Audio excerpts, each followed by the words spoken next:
जय श्री गणेश। ब्रह्मा और विष्णु को भगवान शिव के शब्दमय शरीर का दर्शन।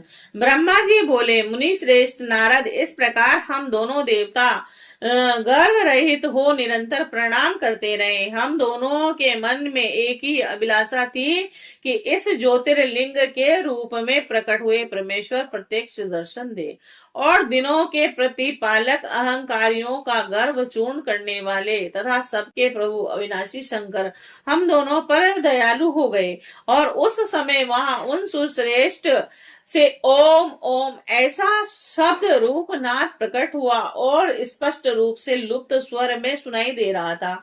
और जोर से प्रकट होने वाले उस शब्द के विषय में ये क्या है, ऐसा सोचते हुए समस्त देवताओं के आराध्य भगवान विष्णु मेरे साथ संतुष्ट चित्त से खड़े रहे। वे सर्वथा वैर भाव से रहित थे। उन्होंने लिंग के दक्षिण भाग में सनातन आदि वर्ण अकार का दर्शन किया, तदंतर उत्तर भाग में उकार का और मध्य भाग में मकार का, अंत में ओम इस नाद का साक्षात दर्शन किया। हे ऋषि श्रेष्ठ, दक्षिण भाग में प्रकट हुए आदि वर्ण आकार को सूर्य मंडल के समान तेजमय देखकर उन्होंने उत्तर भाग में उकार वर्णन को अग्नि के समान देखा। हे मुनि श्रेष्ठ, इस तरह उन्होंने मध्यम भाग को मकार को चंद्र मंडल के समान देखा और तदंतर उनके ऊपर शुद्ध स्फटिक मणि के समान निर्मल प्रभा से युक्त तुरीय यातीत कमल निष्कल निरुपद्रव और निद्वंद आदित्य अशून्यमय ब्रह्मा और अभ्यंतर के भेद से रहित अभ्यंतर भेद से युक्त जगत के भीतर और बाहर स्वयं स्थित आदि मध्य और अंत से रहित आनंद के आदि कारण तथा सबके परम आश्रय सत्य आनंद और अमृत स्वरूप पर ब्रह्म का साक्षात्कार किया। उस समय श्री हरि यह सोचने लगे कि यह अग्नि स्तंभ कहाँ से प्रकट हुआ। हम दोनों फिर इसकी परीक्षा करें और मैं इस अनुपम अग्नि स्तंभ के नीचे जाऊंगा। और ऐसा विचार करते हुए श्री हरि वेद और शब्द दोनों के आवेश से युक्त विश्वात्मा शिव का चिंतन किया। और तब वहां एक ऋषि प्रकट हुए जो ऋषि समूह के परम सार रूप माने जाते हैं। और उन्हीं ऋषि के द्वारा परमेश्वर श्री विष्णु ने जाना कि इस शब्द ब्रह्ममय शरीर वाले परम लिंग के रूप में साक्षात पर ब्रह्म स्वरूप महादेव जी ही यहाँ प्रकट हुए हैं और वह चिंता रहित अथवा अचिंत्य रुद्र है। और जहां जाकर मन सहित वाणी उसे प्राप्त किए बिना ही लौट आती है।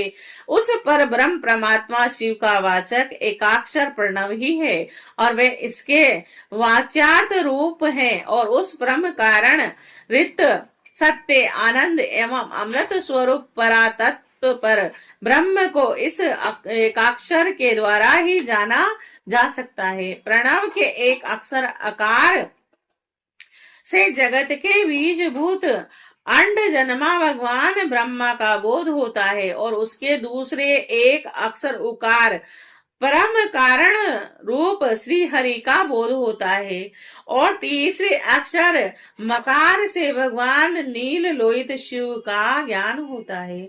आकार सृष्टि करता है, ओमकार मोह में डालने वाला है, मकार नित्य अनुग्रह करने वाला है। मकार बोध सर्वव्यापी शिव बीजी बीज मात्र के स्वामी हैं और आकार संजक मुझ ब्रह्मा को बीज कहा जाता है। उकार संजक श्री हरि योनि है और प्रधान और पुरुष के भी ईश्वर जो महेश्वर है वह बीजी बीज है और योनि भी है और उन्हीं को नाथ कहा गया है। बीजी अपनी इच्छा से ही अपने बीज को अनेक रूपों में विभक्त करके स्थित है और इन बीजी भगवान महेश्वर के लिंग से आकार रूप बीज प्रकट हुआ जो उकार रूप योनि में स्थापित होकर सब और बढ़ने लगा। वह स्वर्णमय अंड के रूप में ही बताने योग्य तथा उनका अन्य कोई विशेष लक्षण नहीं लक्षित होता।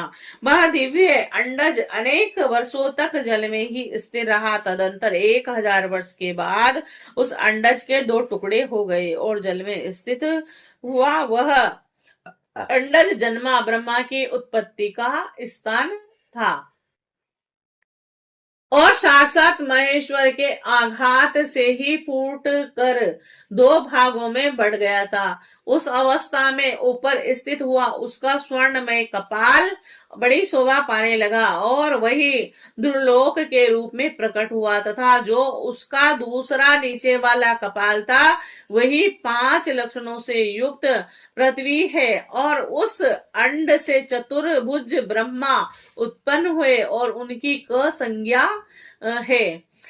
वे समस्त लोगों के सृष्टा हैं और इस प्रकार वे भगवान महेश्वर ही अ, उ और म इन विविध रूपों में वर्णित हुए हैं। और इसी अभिप्राय से उन ज्योतिर्लिंग स्वरूप सदाशिव ने ओम ओम ऐसा कहा, और यह बात यजुर्वेद के श्रेष्ठ मंत्र कहते हैं। यजुर्वेद के श्रेष्ठ मंत्रों का यह कथन सुनकर रचनाओं का और साम मंत्रों ने भी हमसे आदर पूर्वक यह कहा कि हरे हरे हे ब्राह्मण, यह बात ऐसी ही है। इस तरह देवेश्वर शिव को जानकर श्री हरि ने शक्ति स्वयंभूत मंत्रों द्वारा उत्तम एवं महान अबुद्ध से सुशोभित होने वाले उस महेश्वर देव का स्तवन किया। और इसी बीच में विश्व पालक भगवान विष्णु ने मेरे साथ एक और भी अद्भुत और सुंदर रूप को देखा। हे मुने, उस रूप 5 मुख और 10 भुजाओं से अलंकृत था और उसकी क्रांति कपूर के समान गोर थी और वह नाना प्रकार की छटाओं से भांति भांति के आभूषणों से विशोभित था। उस परम उद्धार महापराक्रमी और महापुरुष के लक्षणों से संपन्न अत्यंत उत्कृष्ट रूप का दर्शन करके मेरे साथ श्री हरि कृतार्थ हो गए। तत्पश्चात परमेश्वर भगवान महेश प्रसन्न होकर अपने दिव्य शब्दमय रूप को प्रकट करके हंसते हुए खड़े हो गए। हस्व आकार उनका मस्तक और दीर्घ आकार लाट है और इकार दाहिना नेत्र और इकार बाया नेत्र है। उकार को उनका दाहिना और उकार को बाया कान बतलाया गया है और रिकार उन परमेश्वर का दाया कपोल है और रिकार उनका बाया कपोल है। लू और लू ये उनकी नासिका के दोनों छिद्र हैं। आकार उन सर्वव्यापी प्रभु की ऊपरी ओष्ठ है और एकार अधर है। ओमकार तथा ओकार ये दोनों कर्मश्य उनकी ऊपर और नीचे की 2 दंत पंक्तियां हैं। अ और अह उन देवाधिदेव शूलधारी शिव के दोनों तालु हैं। क आदि 5 अक्षर उनके दाहिने 5 हाथ है और च आदि 5 अक्षर बाएं हाथ के 5 हाथ हैं। ट और त आदि 5 अक्षर उनके पैर हैं और पकार पेट है। खकार को दाहिना पार्श्व बतलाया गया है और बकार को बायां पार्श्व और भकार को कंधा कहा जाता है। मकार उन योगी महादेव शंभु का हृदय है। य से लेकर स तक य र ल व स और श तथा स यह 7 अक्षर सर्वव्यापी शिव की 7 धातुएं हैं। हकार को उनकी नाभि और शकार को नासिका कहा गया है।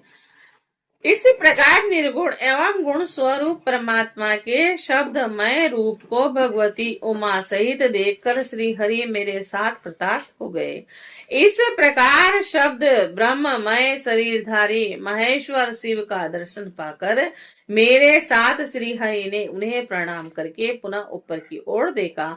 उस समय उन्हें 5 कलाओं से युक्त ओकार जनित शुद्ध स्फटिक मणि के समान सुंदर 38 अक्षरों वाले मंत्र का साक्षात्कार हुआ।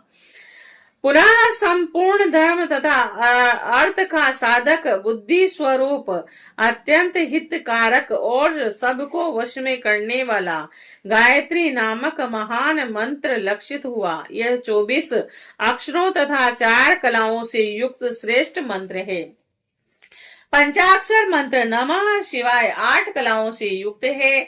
अभिचार सिद्धि के लिए प्रयोग किया जाने वाला मंत्र 30 अक्षरों से संपन्न है, किंतु यजुर्वेद में प्रयुक्त मंत्र 25 सुंदर अक्षरों का ही है।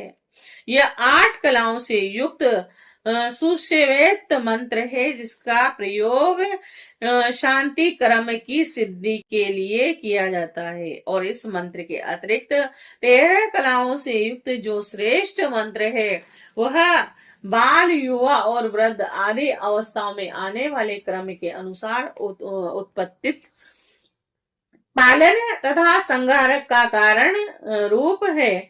और इसमें 61 वर्ण होते हैं। इसके पश्चात विष्णु ने मृत्युंजय मंत्र, पंचाक्षर मंत्र और चिंतामणि मंत्र तथा दक्षिणा मूर्ति मंत्र को देखा।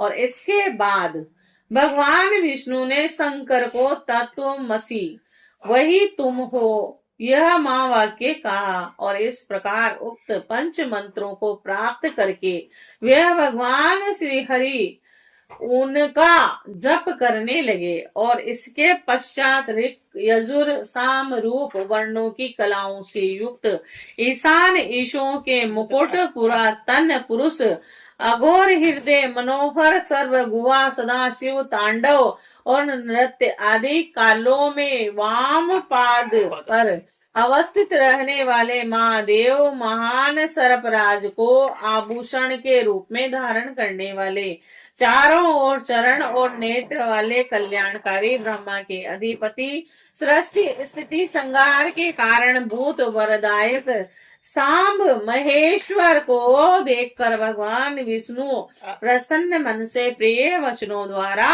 मेरे साथ उनकी स्तुति करने लगे। साम सदा शिव, साम सदा